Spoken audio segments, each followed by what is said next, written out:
In Proverbs 27:17, it says, iron sharpens iron. I'm also going to be cutting through this very quickly. I'm just going to keep the key parts.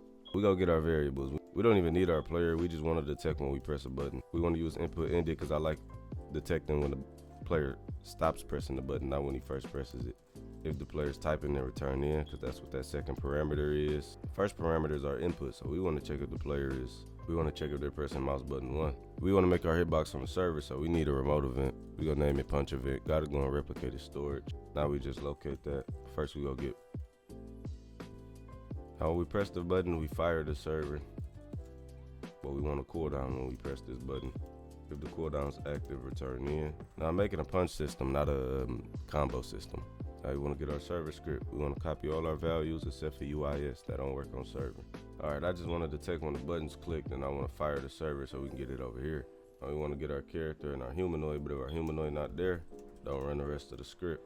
Same with our root part. We want to grab that. I'm gonna use find first child so it's instant and not buggy at all. Now we make our hitbox, but first we go get an animation. I was gonna import one I already got, but I want to show you all this process. First we make an animation.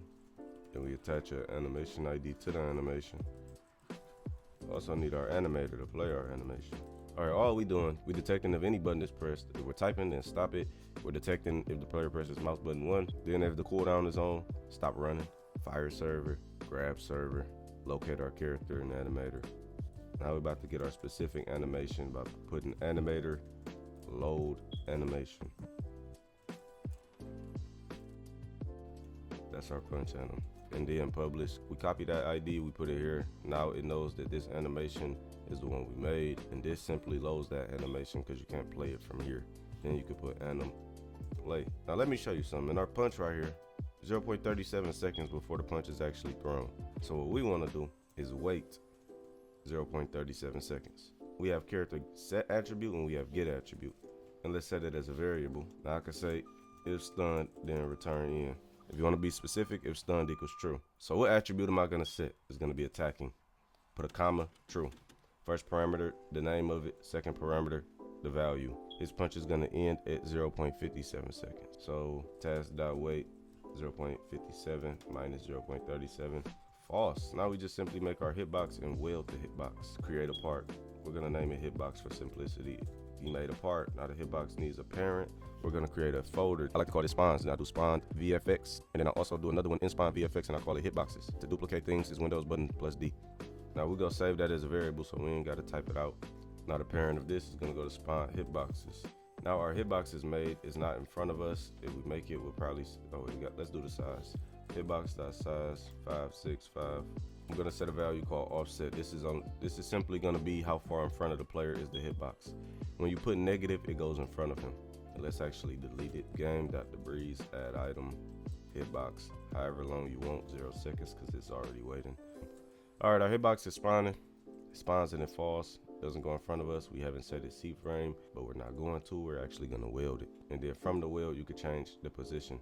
Local weld equals instance.new, weld, weld.parent equals hitbox, weld.part 0. Now, if you do cframe.new, you can actually put a vector inside of it, and it will turn that position into a C-frame. Because C-frame is position and orientation. We're just setting this position in there. Weld C0 is how you change the C-frame. Yep, it spawns in front of us, and it deletes. It's very simple. Hitbox.transparency equals 0.5.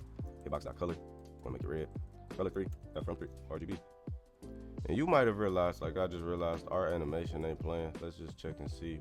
You also want to destroy the weld. Weld 0 seconds. And then when you do if stunned, you also want to do if he's attacking. You want to play the animation. You want to play the animation under where we're checking, and make sure it's above the wait. Why? This is telling the script not to run, so we don't want to play the animation if the script don't run. And we're gonna put an or. That means if any one of these is true, then stop. Animation is not playing because I did R6 and our model is R16. You go to avatar, settings, save the Roblox, name your game. I thought I already did this. All right, once your game is saved, you can go to R6 only, save changes, save and restart. It has a 0.5 cooldown, which is not that long. All we want to do, hitbox.touched connect function. First parameter is always what's hit. We're going to make a table, call it touched. we're gonna put whatever we hit in that table, so we're gonna make a cooldown with it. So if this person's already touched, don't touch them again. Now, if it doesn't have a humanoid, return in. But if it does have a humanoid, not only do we now know this is a player, we can do our hit logic. But first, each humanoid take damage 10. And we don't have a cooldown, so this connect is gonna run hundreds of times per second. Which means, okay, we're spawning it too slow, so we're gonna spawn it a little earlier. The hitbox has to last for a certain amount of time. One way I did this in my other script is before the hitbox is supposed to spawn, I already make it, I parent it. Now what I did is I made it so you cannot touch it yet, and it's also not welded, so I'm gonna anchor it so it doesn't fall through the map. Now you cannot touch this hitbox and it won't fall through the map. After this, we're gonna weld it so it's gonna teleport. Now we wanna make it so you can touch it. It's if eChar equals our character, then return in. Touched is the name of our table, so we're saying if the table, and if you put these, you can check what's in the table by typing whatever you want to check. If the character we just hit is in this table, then stop running. Then we're gonna put them in the table and do our damage. What you would also do is you would set this character for stunned, and you would wait however long. And just to give you a glimpse of how you would make a hitbox, how you would make a guard break and parry system, you do local parry, and you grab his attribute. The entire hour of turning the system into a module with parrying and blocking. If y'all want that video, let me know. I'm about to show y'all the second half of the video where I go through and break that all down extremely quickly in simpler terms. All right, y'all enjoy the second half of the video. I also cut out the part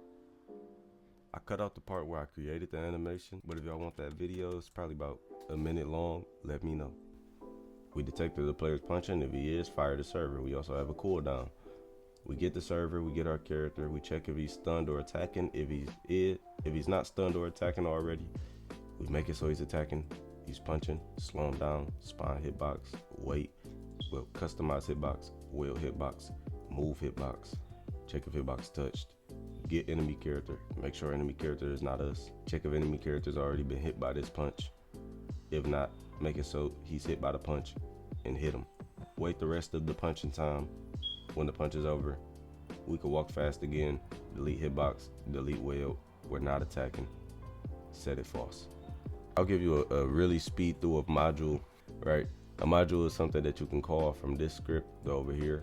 The purpose of it is I can call this same module in a bunch of different scripts. So if I have a bunch of different skills, I can run this hit logic when they touch the hitbox. Simple, I'm just copy and pasting my script pretty much without copy and pasting it. Now for the hit logic, I just get all the values and stuff. Remember, parameters don't know what these is until I tell it what it is. And when we call it, that's when we tell it what it is. Now when we hit the person, we want to check if they're parrying. Now if our enemy is parrying, we want to check if it's a parry guard break. If it is, guard break them, return in, run nothing else. But if it's not a guard break, let's stun the person that parried, which is the enemy, for 0.1 seconds. Let's make it so he's not parrying, not blocking. And we're going to change his walk speed, so he slows down while he's parrying for a split second. Now let's stun the person that he parried for 0.6 seconds. That's it. Only what's in this function will wait. Okay, simple. That's if he's parrying. Now let's check if he's blocking. We put parry above block. We put parry above blocking because what if the skill is a guard break, but it's also parryable? We want to check if he's parrying first. And I'll tell you the second reason why in a second, but let's check if he's blocking. If he's blocking, let's check if the skill is a guard break. If it is, run our guard break logic and return in, run nothing else. If it's not a guard break and the person is blocking the skill, then nothing else will run. Now, if he's not parrying, if he's not blocking, make him take damage, make him stunned, slow him down, make it so he can't jump. Wait the stun time that you gave it. Now, set his stunned attribute to false and restore his walk speed and jump value. This is what the default ones are.